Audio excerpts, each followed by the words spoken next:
This is one of those gardens that I could work over 40 hours a week and still never be done. I think the biggest thing right now is right when I turn this corner, a nightmare. This is the area suffering. It's suffering because the garden has outgrown the care plan. And so we're gonna have to make some adjustments along here. This is a jungle, a nightmare of things to have to deal with right now. But we had crazy rain, and with as many gardens that are on this property, things just slipped away. But I'm just gonna have to do my best and push through it and do what I can. But good golly, I need to get started. And I'm gonna try to not pull up any of these periwinkles and other desirable flowers. I'm just gonna try to just grab the weeds and remove those. And I know this sounds crazy, but I'm gonna try to not shake off the weed seeds in the process, because that would just be creating more of a problem. So we don't want to be sowing more seeds. So in addition to having the eucalyptus in my pocket, I am also sprinkling it along the pathway to give a little bit of insect repellent while I work in the area that I'm working. Every little bit helps. Every little bit helps this time of year.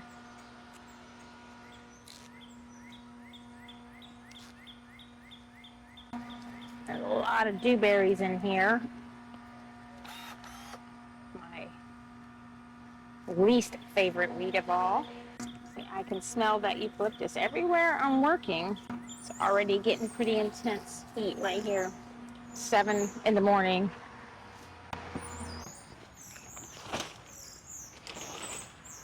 One thing a lot of people overlook when they're dealing with weeds, it's a really good idea to start learning what kind of weeds you have.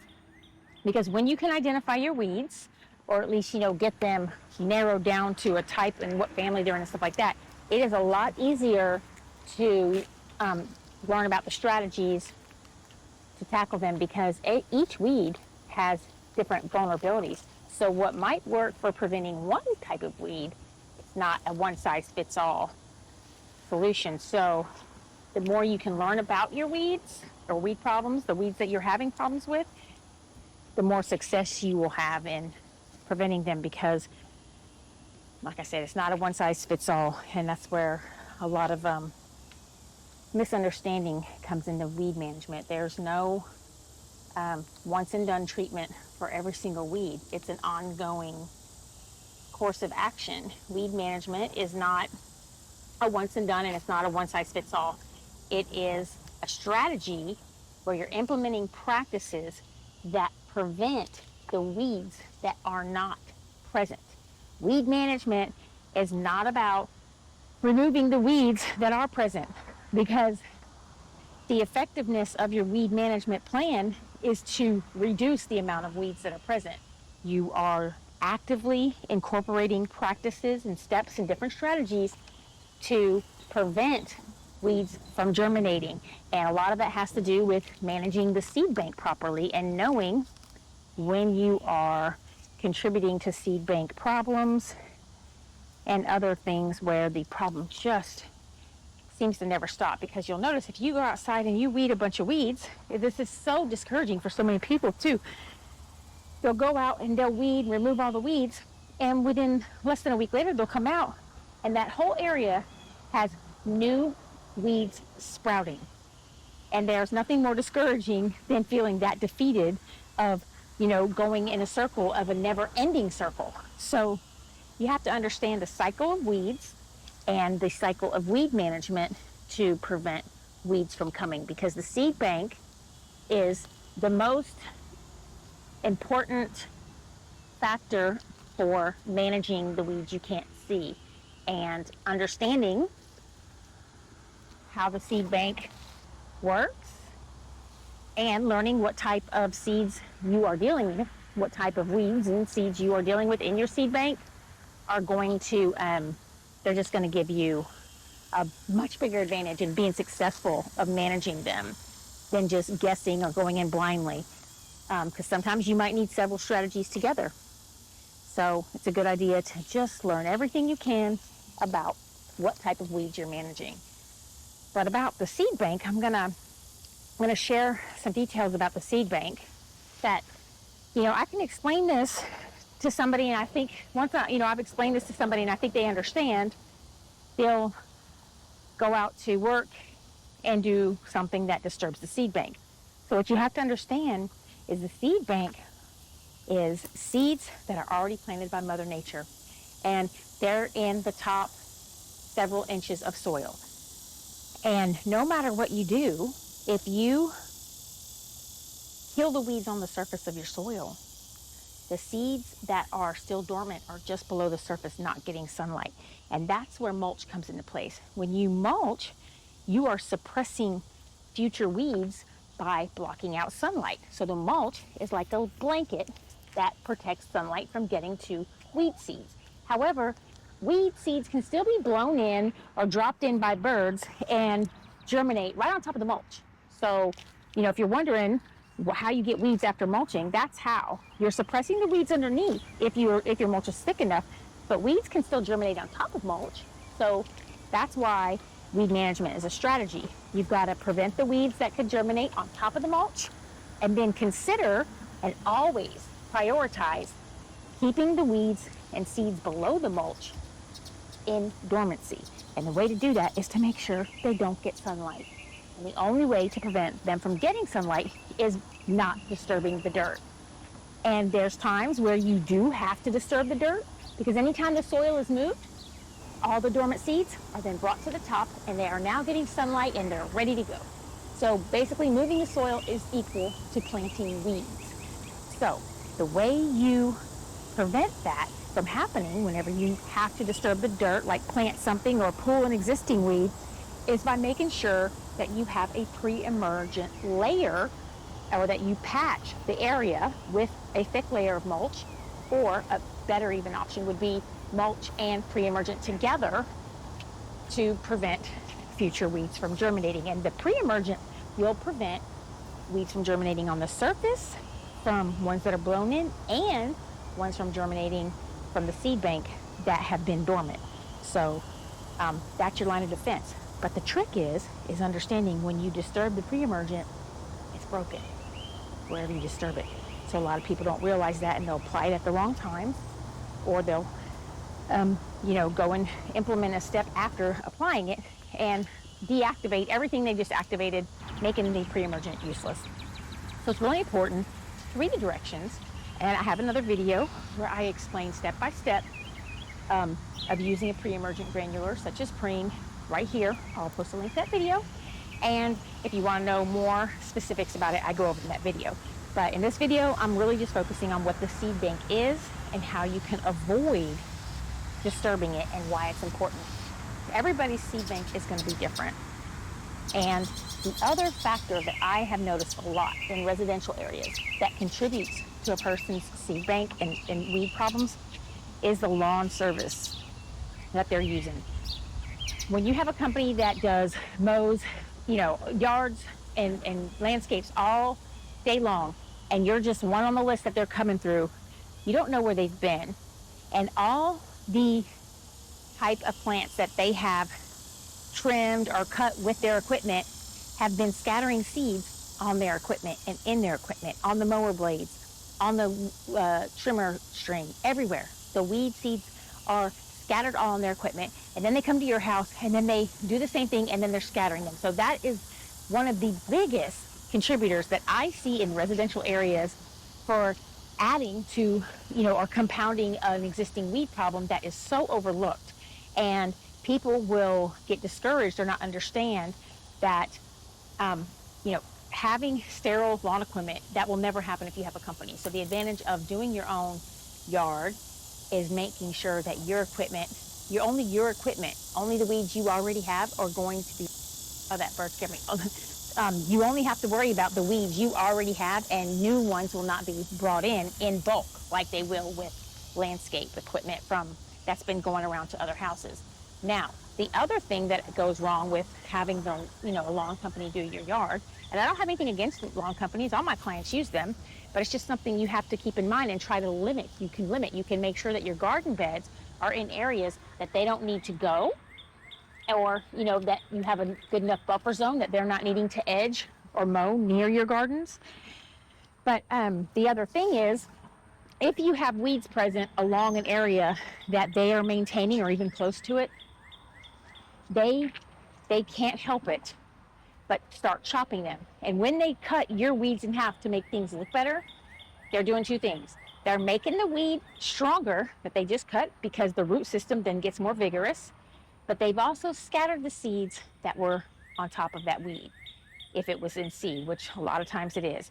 So if you have nut sedge growing somewhere in your garden and your weed people are edging, when they see that nut sedge, they're just gonna go ahead and whack it for you because they're helping. They're making it look better, but really what they're doing, they're planting 1,000 more and they're making the one that's in the ground even stronger.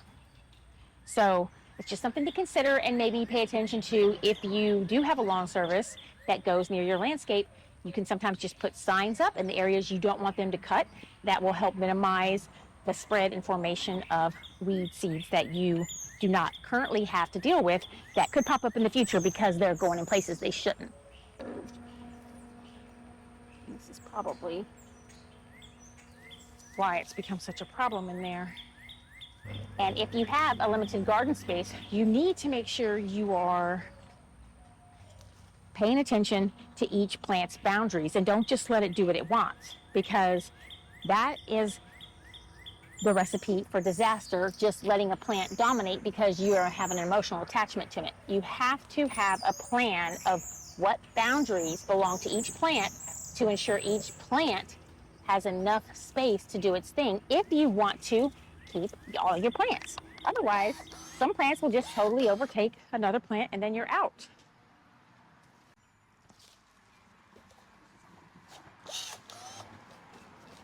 I would love to chop and drop these, but there's too much grass that I'm going to have to treat that I can't cover it up with this. So just having to bag them for now. Some suckers off the peach tree. That's what I would like to chop and drop, not the weeds I'm pulling. The weeds, don't ever chop and drop weeds unless you want more weeds, because whatever you chop and drop could likely reproduce. Oh my gosh, the grass is literally at the top of the roses. There's grass all the way to the top of the roses. Passion vine from here. Any canes from the roses that I can take out, I'm taking out. Oh, and here's some dewberry.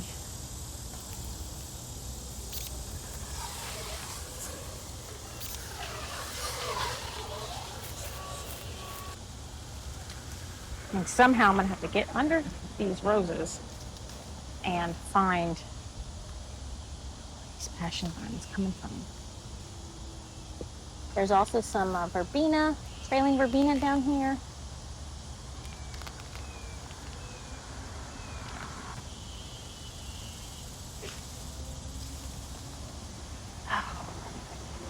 This is a nice grab. Just hope I didn't shake off too many of those seeds. The other thing that's making this a little more difficult is somehow the sprinklers turn on today. I had it set to manual mode and it wasn't supposed to turn on, but I came here and they were running. And the Wi-Fi's out, so I wasn't able to remotely pause the system. I'm working in this area is I am feeling my way across the ground and finding the roots to the weeds and just pulling them up by the roots slowly and then shifting them over to a pile. I'm not like yanking them up and throwing them. I do that with some types of weeds, but not grassy weeds that are in seed. I'm trying to work around the other annuals that have self-seeded right here. When the grass self-seeded, they kind of all came up together, and just get these grass roots. And I just pull the base of the plant and shift it to a pile rather than, drag each weed that I get a far distance. I'm just dragging them a very short distance. And then once my pile's big enough, I'll work from that pile. But I try not to disturb the seed heads. I try not to disturb the existing evergreens and perennials. I'm really careful. I try to only grab the root of the weed. I try never to grab the weed itself. Grabbing the leaves of the weed is just too risky. You just risk breaking it. So by feeling along the ground and finding the root of it and just wiggling it around at the base until you can get your fingers under the root and pull it up, that's the best way to do it. And that's why it's really best to do this when it's really dry outside. When it's wet and you're working with wet soil, that makes it a little more difficult. Sometimes the wet soil can help with that process, but you get really dirty. So it depends on how okay you are working in the dirt. Right. Okay. So right here, it's a very stingy one. So I'm going to dig out soil around it so I can see the best angle to get this one, because I could not get my fingers under it. When you can't get your fingers under it, if you really want to get to the bottom of it, you need to stop and assess it further so you can make sure you get all of that out.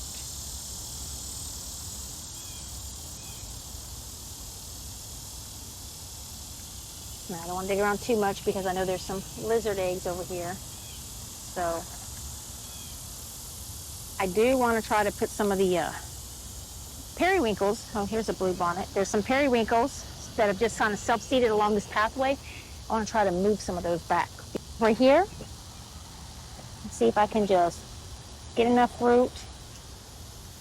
Treat them just like weeds. Grab them up by the root, pull them up as many as you can.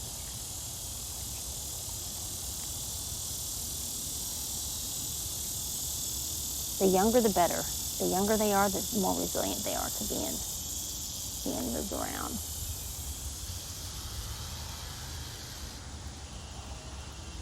Now, here's my periwinkle roots. And then I'm just going to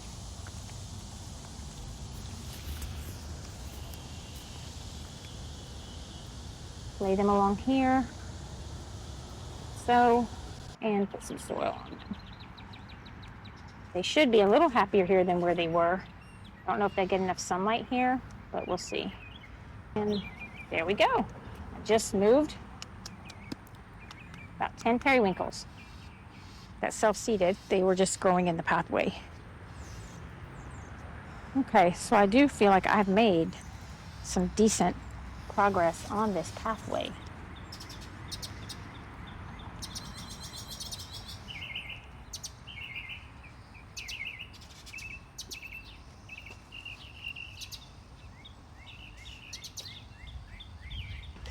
I don't know if I've got much more room. I'm definitely way above the line and it's packed, but these giant stems have just got to be taken back a little bit more.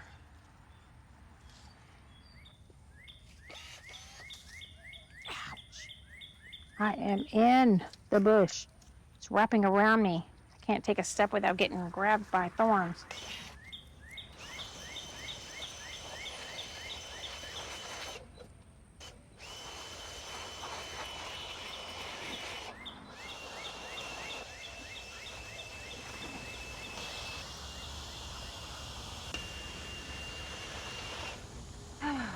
And now it's not perfect, but I would consider this great progress for one day.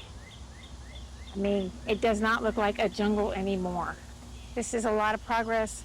I didn't treat any of the bigger woody stems or vines because that's going to take a visit in itself to sit down and cut them to the right length to inject them with the kiss of death so they don't return. And when I am handling those chemicals, I like to do them all at once and not have to stop and put them down and then come back to them. So I saved all of those treatments for hopefully the next visit, as long as nothing needs rescuing when I show up. That's what I plan to get to, because those vines, and especially those passion vines, will just get out of hand. And this is just halfway through the entire process of cleaning up this garden area, but it is a huge step in the right direction considering what it looked like 24 hours ago.